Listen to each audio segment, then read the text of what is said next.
Well, the cold and gloom of this past weekend probably had you listening to all the Christmas songs like Rudolph the Red-Nosed Reindeer. Also probably had you feeling a little bit like the Grinch. Bah humbug with all this cloud cover that we've had to deal with.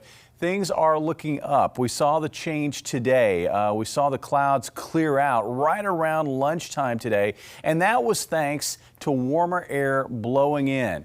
You could see how skies went from cloudy to almost crystal clear in a matter of about an hour to 2 hours, and it made for a beautiful afternoon and also a warmer afternoon. You can see with the sunshine we did get into the low 40s today. Here's the scene right now, a quiet one, kind of broadening things out. You can see what's left of the low cloudiness off to the southeast from Arkansas into Tennessee.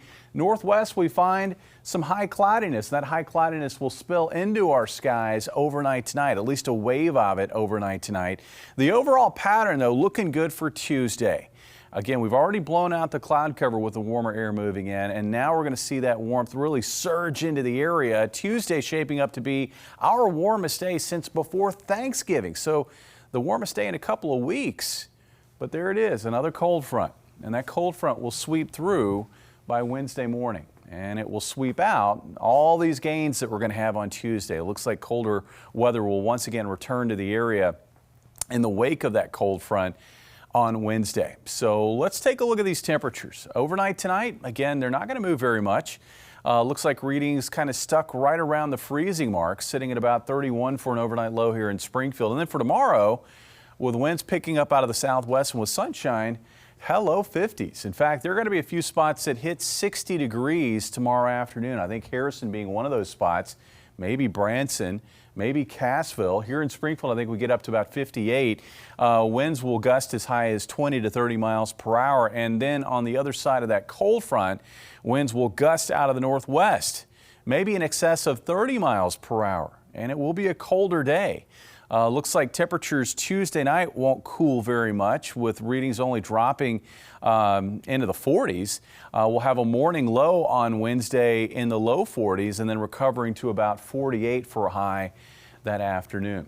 Looking at the pattern the rest of the week and into this upcoming weekend, really even beyond into the next week, this is what we've got. We've got this flat trough across the eastern half of the United States, and we're sort of stuck in between. We've got cold air, very cold air lurking nearby. We've also got mild air blowing in off the Pacific, lurking nearby to the south, and we're right there in the middle. So every time one of these cold fronts goes through, and we're looking at frequent fronts, every time one of these fronts goes through, temperatures, they warm up ahead of the front, and then they get colder behind the front. Well, it looks like as we head toward this upcoming weekend, an even bigger blast of cold air will be setting up, and that'll sweep into the area for this upcoming weekend. What does this mean for our pattern? Well, it's a roller coaster ride. Looks like after highs in the upper 40s on Wednesday, we're back in the 50s on Thursday. That'll come with breezy winds. And then another front goes through, and we're back in the 40s for highs on Friday. And looking ahead to this upcoming Saturday, looks like it's going to be a mostly cloudy and cold day. Temperatures in the 30s.